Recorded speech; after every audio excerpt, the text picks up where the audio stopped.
अब भाई मुझे ना काफी समय तक यही लगता था कि फास्टिंग में सिर्फ साबूदाना खिचड़ी, वड़ा या फिर खीर ही खा सकते हैं, लेकिन आज हम बनाने वाले हैं स्पेशल व्रत के पकोड़े, जिसमें ना तो आलू को उबालना है और ना ही कुछ भिगाना है। बहुत ही कुरकुरे बनते हैं फास्टिंग की चटनी के साथ। चलिए शुरू करते हैं। इसके लिए यहाँ पे मैंने लिए 2 बड़े वाले आलू। इनको अच्छे से छील लेंगे, तो इसमें आपको आलू को उबालने की ज़रूरत नहीं है, डायरेक्टली आप कच्चा आलू यूज़ कर सकते हैं। इसको पानी में डाल देंगे। अब इसको ग्रेट करेंगे मीडियम वाले साइड से, ताकि बढ़िया से लच्छेदार बने हमारे पकोड़े। और आलू ऐसी चीज़ होती है ना, सबके घर पे कभी भी अवेलेबल होती है, तो आप इसको कभी भी बना सकते हैं। कोशिश करके पानी में ही ग्रेट कीजिएगा ताकि काले ना पड़े, ठीक है। तो ये सारे हो गए। ये देखिए कितना ज़्यादा सफ़ेद हो गया है पानी, क्योंकि काफ़ी सारा स्टार्च छोड़ा है आलू ने। तो इस पानी को फेंक देंगे और इसको धो लेंगे करीबन 2 से 3 बार। और जब पानी क्लियर आने लगे तो इसको भिगा देंगे। इससे पूरा स्टार्च निकल जाता है और नाश्ता आपका बहुत ज़्यादा क्रिस्पी बनेगा। फिर यहाँ पे मैंने लिया है करीबन आधा कप भर के साबूदाना, और साथ ही ले रही हूँ आधा कप भर के समा का चावल। ये देखिए ये वाला चावल जो कि फास्टिंग में खाया जाता है। तो ब्लेंडर में ट्रांसफ़र कर लेंगे इन दोनों को और इसका पाउडर तैयार कर लेंगे। और मान लीजिए अगर आपको ये दोनों भी नहीं यूज़ करना है तो मैं आगे इसका ऑप्शन आपको बताती हूँ। तो ये देखिए पाउडर जैसा तैयार हो गया है। इसको साइड में रख देते हैं। नेक्स्ट पैन में लेंगे 1 टेबलस्पून तेल या फिर घी। डालेंगे 1 टीस्पून जीरा, 2 से 3 बारीक कटी हुई हरी मिर्चें, कुछ बारीक कटे हुए करी पत्ता डाल रही हूँ, 1 टुकड़ा अदरक बारीक चॉप किया हुआ। सबको थोड़ा सा चला लेंगे। नेक्स्ट यहाँ पे मैं डाल रही हूँ 2 से 3 टेबलस्पून मूंगफली। तो मैंने दरदरा क्रश कर लिया था। इसको भी चला के थोड़ा सा भून लेंगे। इसका बढ़िया सा बाइट और क्रंच आता है, पर अगर आपको ना पसंद हो तो आप इसको कम्प्लीटली स्किप कर सकते हैं। ये भी हो गया। अब यहाँ पे मैं डाल रही हूँ 2 कप भर के पानी।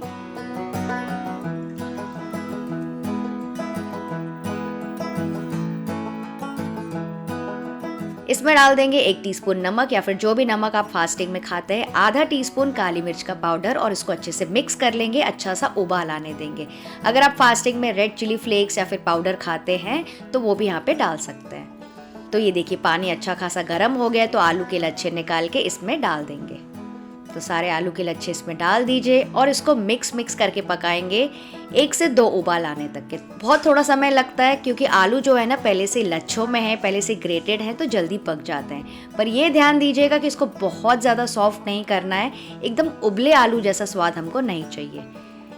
ये देखिए हल्के से हो गए। तो अब गैस का फ्लेम कर देंगे लो, और जो आटा हमने तैयार किया था थोड़ा थोड़ा करके डालते जाएंगे और लगातार इसको मिक्स करते जाएंगे, ताकि कोई भी गुठलियाँ ना पड़े। ये देखिए जैसे जैसे आप मिक्स करेंगे ना, पानी को अच्छे से एब्सॉर्ब करता जाएगा आटा।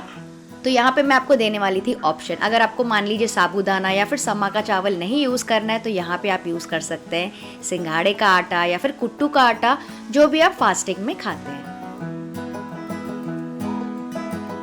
तो ये देखिए सारा आटा अच्छे से मिलजुल गया है और काफ़ी सारा पानी एब्जॉर्ब कर लिया है। तो इसको थोड़ा और पकाएंगे करीबन 3 से 4 मिनट के लिए, जब तक कि पूरा जो मिक्सचर है एक तरफ इकट्ठा ना हो जाए। तो ये देखिए जो मिक्सचर है एक तरफ इकट्ठा हो गया है, कढ़ाई के साइड्स भी छूट गए हैं। तो यहाँ पे डाल देंगे फ्रेश धनिया और मिक्स करेंगे।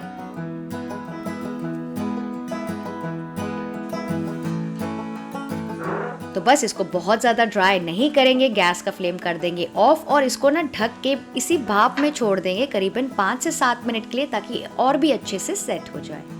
तो इसको साइड में रख देते हैं, जब तक कि फास्टिंग की फटाफट चटनी तैयार कर लेते हैं। ब्लेंडर में डाल रही हूँ 1 मुट्ठी धनिया, 2 से 3 हरी मिर्चें, कुछ करी पत्ता डाल दीजिए, 1 से 2 टुकड़े अदरक के, 1 से 2 टेबलस्पून भर के मूंगफली और 2 टेबलस्पून भर के दही, थोड़ा सा नमक डाल दिया, थोड़ा सा पानी, और इन सारी चीज़ों को अच्छे से ब्लेंड कर लेंगे। और मान लीजिए अगर आपको दही नहीं यूज़ करनी है तो आप इसके बदले लेमन जूस भी यूज़ कर सकते हैं, या फिर इसी चटनी में ना थोड़ा सा नारियल भी डाल सकते हैं। तो ये देखिए कितनी बढ़िया स्मूथ क्रीमी तीखी वाली हरी चटनी रेडी हो गई है, और इसको तो आप फास्टिंग में भी खा सकते हैं।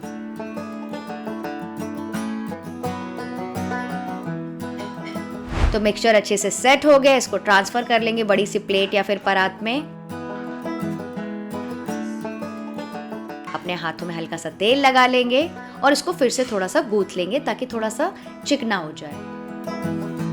और ये जब हल्का गर्म ही है ना तभी इसके शेप बना लेना। थोड़ा थोड़ा पोर्शन ले लीजिए अपने हाथों में।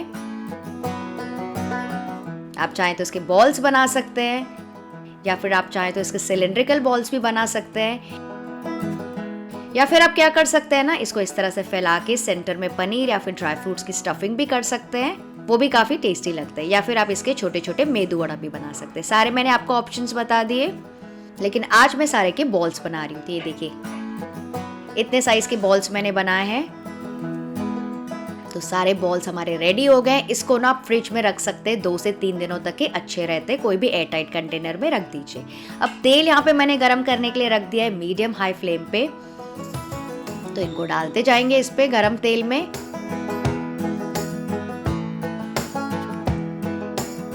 देखिए शुरू में आपको ऐसा लगेगा कि काफी सारे बबल्स ऊपर आ रहे हैं, तो तुरंत से इसके ऊपर करछी मत चलाना वरना ये टूट सकते हैं। तो सारे इसमें डाल देंगे। काफी सारे बबल्स आ जाएंगे तो शुरू में इसको बिल्कुल मत छेड़ना। जैसे जैसे ये ऊपर आएंगे ना अपने आप सेट हो जाएंगे। तो फास्टिंग में हर बार हम साबूदाना वड़ा खिचड़ी तो हमेशा ही बनाते हैं, तो एक बार इस तरीके से वड़े ट्राई करके देखिएगा, आपके फेवरेट हो जाएंगे।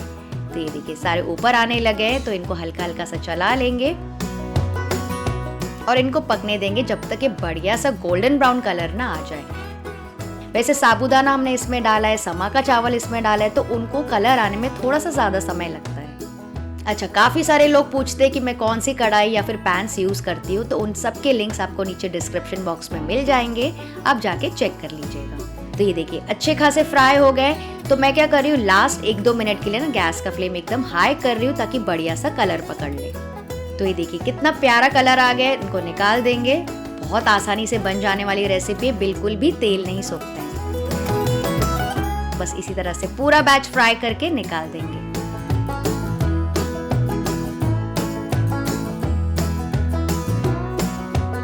ये देखिए कितने ज्यादा क्रंची बने हैं। तो चलिए मैं आपको इनका पॉप भी सुनाती हूँ।